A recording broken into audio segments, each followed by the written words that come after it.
Oliver finds this bookshelf tour rather unimpressive. Okay, so down here is the mishmash shelf of many, many things. Alright, so let's get down and dirty. Right, so here's some childhood classics. We've got The Princess Bride by William Goldman. We've got The Folk Keeper by Franny Billingsley. The Book of 1001 Days by Shannon Hale. Eva and Ella Enchanted by Ray... God, I always forget her name. Gail Carson Levine, that is her name. It won't go back in. The Lion, the Witch and the Wardrobe by C.S. Lewis. Alice's Adventures in Wonderland and Alice Through the Looking Glass, both by Lewis Carroll. Peter Pan by J.M. Barrie, but that's a novelisation of the film, I should say. Although I do have the original Peter Pan novel as well. The Truth Behind a Series of Unfortunate Events, which is a heap of info about the Lemony Snicket tales. Very interesting. Eyeballs, Leeches, that, and Orphans, exploring Lemony Snicket's world. Oh, damn. And I love this. This is the unauthorized autobiography of Lemony Snicket. It's hilarious. The first 3 stories in a series of unfortunate events, so The Bad Beginning, The Reptile Room, and The Wide Window. And it's got the film cover, which does not bother me at all, because I'm a big fan of the film adaptation. The Water Babies by Charles Kingsley. Such a depressing story. And A Little Princess and The Secret Garden, both by Frances Hodgson Burnett. And both have the film covers. Again, I don't mind at all because I think they're really good film adaptations. Whoa! Here we've got some poetry, so we've got Walt Whitman collection, selected poems. Michael Linig's poems, he's an Australian cartoonist who also writes little poems. The Soliloquies by William Shakespeare and Love Poems, a collection. The complete poems of Emily Bronte, the complete poetry of Oscar Wilde, the collected poems of Emily Dickinson, Letters to a Young Poet by Raina Maria Wilkie, I always pronounce that, I always pronounce it wrong, and The Making of a Poem, which is an anthology of poetry and poetic forms. So that's my poetry. Over here are my biographies and autobiographies, so Lucky Man by Michael J. Fox, Mobe is My Washpot by Stephen Fry, Dear Fatty by Dawn French, My Name Escapes Me by Alec Guinness, Becoming Jane Austen by John Spence, Diary of a Young Girl by Anne Frank, A Little Bit Wicked by Kristen Chenoweth, The Brontes, A Life in Letters by some person, Billy Piper by Billy Piper, Charlotte Bronte, Passionate Life, I believe it's called, by Lyndall Gordon, and Without You by Anthony Rapp. Biographies. Righto, and down here, behind all the poems and biographies and whatnot are my classics, so let's have a look at these on the ground. Okay, so we've got Pride and Prejudice and Zombies, which is by Graham Smith, and we've got, where have we got? We've got Sense and Sensibility and Sea Monsters. Who else wrote that?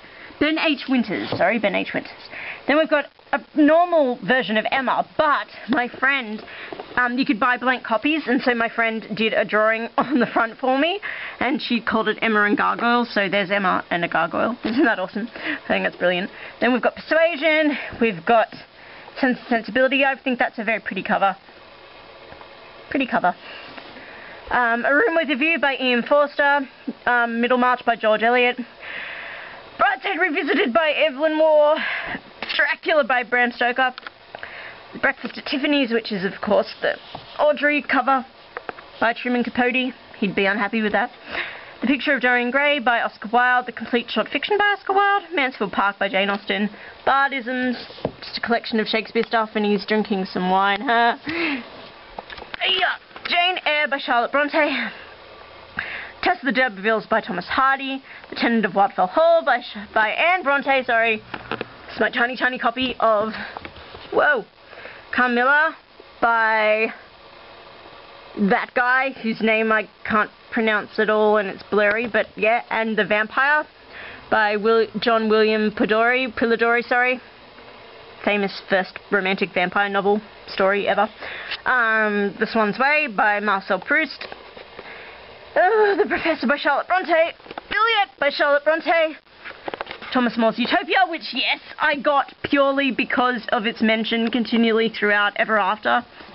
It's really not very interesting, but I wanted to have it because it's important to Danielle and Ever After. A Portrait of a Lady by Henry James. Les Miserables Part 1. I've only got Part 1 because I was a dork and didn't realise it was only Part 1 when I purchased it, so that's by Victor Hugo.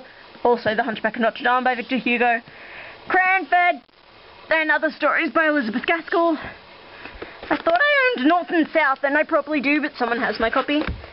Madame Bovary by Flaubert, Gustave Flaubert. And these are the ones I bought recently, so the Sherlock Holmes Adventures by Conan Doyle, Jane Austen's Pride and Prejudice, whee! The Arabian Nights, The Scarlet Letter by Nathaniel Hawthorne, and Northanger Abbey by Jane Austen. Again, a very pretty cover, so there are my classics there. I totally forgot when I was mentioning my classics to include these two classic plays I have, which is of course Spring Awakening by Frank Verdekind and Pygmalion by George Bernard Shaw. Classic plays to sit with the classic books. And then finally, on this bookshelf tour of things that are not YA, here's my bedside table. I'm a star! And down here are the really, really special books that get to sit together because they're way special and stuff. So let's go look at those, shall we? We have the Little Women books. Jo's Boys, Little Men, Good Wives, Little Women.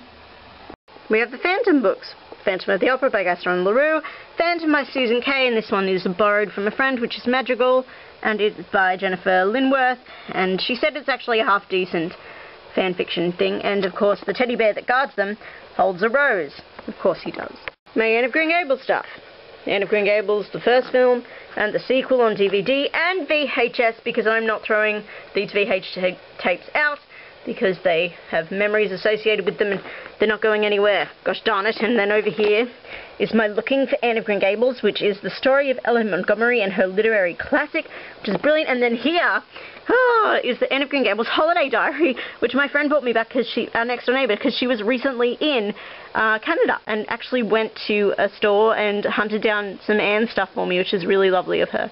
So you can fill out your travels things if you travel, and it's got all little tips if you want to have a Anne-like holiday experience, which I think is adorable. So yeah, there's that. There's some Anne things. Then of course there's my Anne diary. I picked it mainly because it just had a Annie kind of feel, and there's a baby dressed as a teddy bear, which is cute.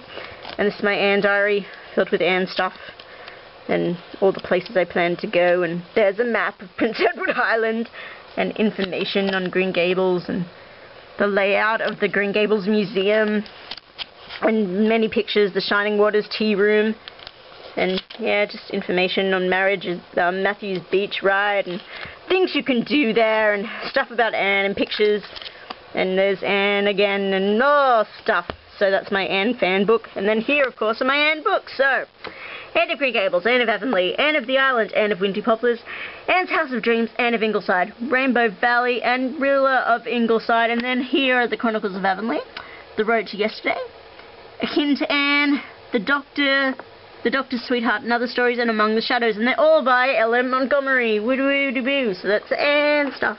And then finally on this bookshelf tour that's not about YA stuff, we have the miscellaneous bookshelf that's in the other room thing. And yeah, these are books that won't live in my bedroom because there is no room to fit them. So they sit here near the computer. Misty! There's Misty! Watching Misty's videos. Yay! Yes, so these are these books. I shall show you them now. Right, so up here we have fairy tales and mythology and that sort of thing. We've got Metamorphosis by Ovid, Magic Tales by the Brothers Grimm. Got to show you this for all who have not seen it. This is, again, a blank cover classic, so my friend did the artwork. That's right, my friend drew that shit. Ain't she talented? Ain't she? Yeah, she really is. And Norse Myths, a Penguin Book of Norse Myths by Kevin Crossley Holland, Hans Christian Andersen's Fairy Tales, and Tales from the Tower Volume 1, The Willful Eye, and Volume 2, The Wicked Wood, is edited by Isabel Carmody and Nan McNabb, and their short stories, fairy tale things, and the complete fairy tales of the Brothers Grimm. And behind those we've got The Rose and the Beast, Fairy Tales Retold by Francesca Leah Block, Psyche in a Dress by Francesca Leah Block, Yellow Cake and White Time, which are collections of short stories by Margot Lanigan, an Aussie author, Enthralled, edited by Melissa Marr and Kelly Armstrong, their short paranormal stories, Kiss Me Deadly, edited by Tricia Tellep, and again, paranormal stories, Kissing the Witch by Emma Donoghue, and Tolkien on fairy stories. Down here we have what is possibly my nerdiest of nerdy things. Okay, these are my books about books. It's my book lover's quotation. This is the Macquarie Writer's Friend. It's really kind of just a dictionary / thesaurus thing. This is the Literary Companion, which is by a myriad of folks. This is How to Talk About Books You Haven't Read by Pierre Bayard. This is Elements of Style. Again, that's kind of like the Writer's Friend dictionary sort of thing. Other People's Thoughts, which is a book of quotations by Simon Lees. Margaret Atwood's Negotiating with the Dead, which is part biography, part writing journal tool thing.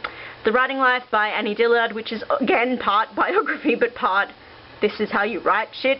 The Tent, which is a collection of short stories by Margaret Atwood. An Affair to Remember by Megan Grasor and Kerry Cook, and they are famous stories of real life romances.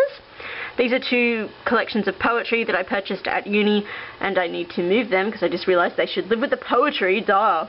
So Many Books, So Little Time, Sarah Nelson, and that's a year-long journal of reading, so attempts to read a heap of books in 1 year. This is the Themes That Matter, and it's by Edward Mendelsohn, and it's what seven classic novels have to say about the 7 stages of life. And that examines really classic works like Jane Eyre and things. I don't necessarily agree with everything that's in it, but it's still interesting. Reading Like a Writer by Francine Prose, again, awesome last name. Falling Upwards by Lee Siegel, and their essays about fantasy as a genre. And The Best of Banjo Paterson, again, that's a poetry anthology, but it's really big, so it won't fit with the other ones. Back here, more books about books, again, another poetry anthology that won't fit with the other ones. This is the Young Australian Poets of 2000 and whatever it was. And the reason it's exciting, people, why is it exciting? I'll tell you why. I've got it saved on the wrong page, so I can't tell you why. How embarrassment is that? Hold on, finding the right page. Here we go. See that poem there? A 15-year-old Renee wrote that, and there's no way you're reading it. No way are you reading that. No! But that's the book I'm published in. And this is Jeffrey Eugenides' collection of love stories, and it's My Mistress the Sparrow is Dead, and it's got a really awesome cover. Yes, that's short story romance things. The Art of the Tale by Daniel Halpern, and that's a collection again of short stories. The Norton Anthology of English Literature Volume 2, that's full of tons of crap. Very useful though. 1001 Books You Must Read Before You Die, that says it all really. And then this one is The Pessimist's Handbook. Do excuse me, my blasted phone rang. So this is The Pessimist's Handbook, a Companion to Despair by Neil Edgeworthy and Petra Cramden. But on the other side is The Optimist's Handbook, a Companion to Hope, and it's just full of quotations, both positive and negative, so you go either side and you can find anything and everything to do with being really gloomy about life or really optimistic about life, so I think that's very cool. And finally down here are the books that really don't make any sense and have nowhere else to live, so here we go. We've got My Little Friend's Book of Quotations. We've got Oddly Enough, which are crazy stories from news. Put Downs, which is just a book full of quotations that are negative, like slamming if you ever need to be mean to someone. Things My Mother Used to Say. Cutting Remarks, again, like Put Downs, and oddly enough, both Put Downs and Cutting Remarks are filled with quotes by people like Betty Davis and Joan Crawford, because they just used to bitch about one another all the time. 100 Most Dangerous Things, Extraordinary in Everyday Life, and what you can do about them. And I think my friend just mainly gave me this book because if you see, it's claiming that toilets are cautionary, bras are hazardous, and a teddy bear is lethal. So I think that's why my friend got me that. This is Bachelor Girl, and it's 100 Years of Breaking the Rules, A Social History of Living Single, and so feministy, woo! So my friend gave me that. Hippo Eats Dwarf, which is yet another thing of ludicrous stuff in the news. This is The Australian Woman's Survival Guide, which my friend also gave me because she thought it was feminist and funny, kind of tongue-in-cheek. And then I found this, The Australian Women's Diary of 1988, but it's a celebration of the Australian Women's Weekly, which is a main magazine in Australia, and it was 200 years old, I believe, or 100 years old, either way, whatever, and it's got lots of history and social commentary on women's role in Australia, so I just got that. And then over here, my film and theatre books. So we've got Leonard Maltin's TV and Movie Guide. This is from 1989. Yep. Oh, look at you, Leonard. This is my Vicar of Dibley quote book. Yay! Spring Awakening in the Flesh, the ultimate Disney visual guide. Musicals. What's this? The Phantom of the Opera, that's the score book. Twilight, yes, sadly, I don't know why I have it, but I have the Illustrated Movie Companion. I've got the Lord of the Rings Official Movie Guide, the Fellowship of the Ring Visual Companion, and the Return of the King Visual Companion, and I've got Star Wars Episode 2 Visual Companion. Visual Dictionary, rather. Wow! Down here is a comic book of pictures with cats and dogs in it that my friend gave me. The Literate Cat, which is a book of pictures with cats and quotes from famous authors and stuff. So it's the two things I love the most in one book, which is awesome. And then below that is Ken Duncan's photography book, which I could get out if I could be asked. And then over here is Australia Through the Years. I swear this is the last of the books that aren't YA, so here is my DVDs, there's my telly, here's Gilmore Girls Season 4, and these are my books about film that don't fit with the other books about film, so yeah, they're just kind of sitting here. Move the DVD player. 500 Modern Must-See Movies, Film Art and Introduction, the Oxford Book of Cinema, Movie Stars Unseen Archives, Movie Record Breakers, which I love because it's from like the mid-80s, and the Top 10 of Film, and then over here is the Moviegoer's Companion, much like my literary companion. And then of course we've got Jack Nicholson with 1001 Movies You Must See Before You Die. So yes, these are my books about movies, and they kind of just live here and keep my screen company because this is where the movies are watched. So yeah, that was my bookshelf tour. Oh, I'm so tired.